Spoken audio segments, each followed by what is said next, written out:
تو ان لوگوں پر افسوس ہے جو اپنے ہاتھ سے تو کتاب لکھتے ہیں اور کہتے یہ ہیں کہ یہ خدا کے پاس سے آئی ہے تاکہ اس کے عوض تھوڑی سی قیمت یعنی دنیاوی منفیت حاصل کریں۔ ان پر افسوس ہے اس لیے کہ بے اصل باتیں اپنے ہاتھ سے لکھتے ہیں، اور پھر ان پر افسوس ہے اس لیے کہ ایسے کام کرتے ہیں، اور کہتے ہیں کہ دوزخ کی آگ ہمیں چند روز کے سوا چھو ہی نہیں سکے گی۔ ان سے پوچھو کیا تم نے خدا سے اقرار لے رکھا ہے کہ خدا اپنے اقرار کے خلاف نہیں کرے گا؟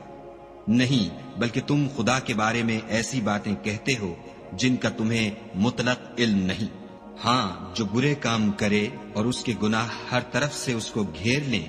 تو ایسے لوگ دوزخ میں جانے والے ہیں اور وہ ہمیشہ اس میں جلتے رہیں گے، اور جو ایمان لائیں اور نیک کام کریں وہ جنت